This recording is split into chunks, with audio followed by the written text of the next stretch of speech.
Pessoal, sou o Igor Oliveira, vou fazer aqui uma breve consideração acerca do contrato empresarial de franquia, mais estritamente relacionado à sua natureza jurídica e como ela se comporta na atuação do mercado.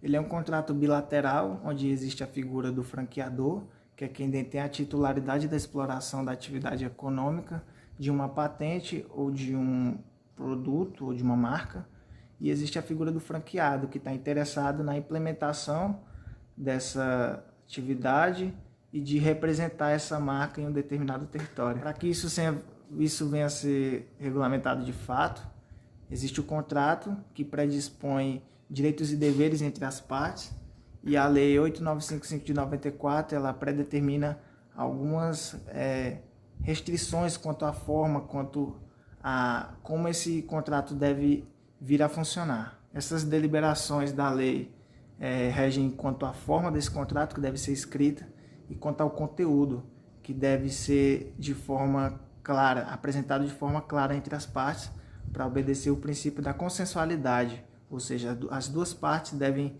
dispor de forma clara e de forma integral ao conteúdo dos contratos. Se tratando das características desse contrato, esse contrato é atípico, bilateral, consensual, oneroso, formal e comutativo.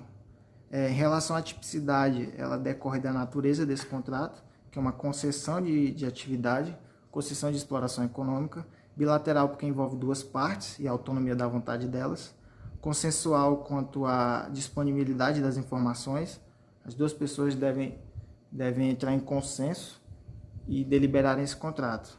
Oneroso quanto à predisposição de direitos e obrigações quanto às partes, formal quanto à forma propriamente dita, deve ser de forma escrita, comutativo porque ele acumula determinados direitos e obrigações que podem ser cumpridas ao longo do tempo, e para isso são predispostos prazos entre as partes, e ele pode ser nomeado porque ele é predisposto em lei, não de forma regulamentada, de forma que impõe as partes a cumprirem certas obrigações de maneira integral. Ele só impõe informações quanto à forma do contrato.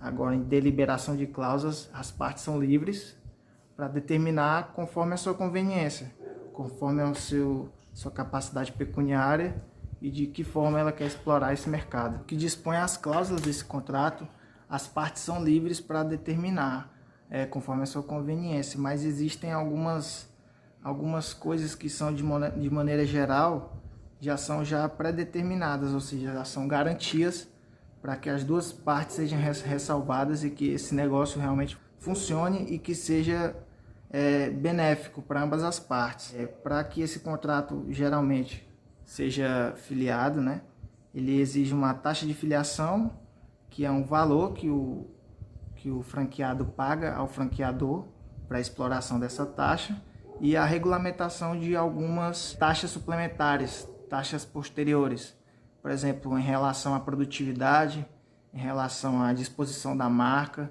e dos produtos, e de alguma assistência técnica com relação ao produto. Isso vai variar de acordo com a atividade econômica e de acordo com o produto a ser comercializado. Também existem casos onde envolvem caução, né? Ou seja, uma garantia com relação à falta de produtividade ou alguma coisa que venha a acontecer em relação à não validade desse negócio.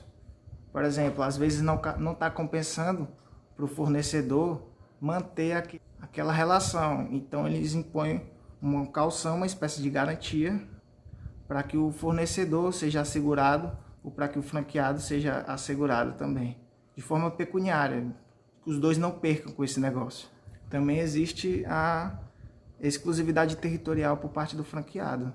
Ou seja, ele tem uma franquia em uma determinada cidade e predispõe que outra pessoa que possa vir interessar para comercializar esse produto dessa marca tem essa restrição, que só essa pessoa pode comercializar esse produto ou serviço em determinado espaço geográfico. Contudo, essas cláusulas elas podem ser moldáveis, ou seja, de acordo com a natureza desse contrato ou com a relação de necessidade do franqueador ou do franqueado, essas cláusulas podem ser mudadas, ou seja, elas não são estáticas, elas são aplicáveis ao caso concreto, à relação específica. de acordo com o estilo desse contrato, do estilo de exploração desse mercado, da área de atuação. Então não é uma regra específica, tanto é que a lei ela é bem ampla em relação a dispor esses aspectos, de forma que o que vale é a liberdade de atuação dos agentes econômicos, ou seja, do franqueador e do franqueado. Em regra, a natureza jurídica se limita a isso, ao contrato em si, as predisposições que ele se apresenta e a forma com que as partes se relacionam. E ademais é isso, e fica explicada a forma jurídica, a natureza jurídica da franquia. Valeu!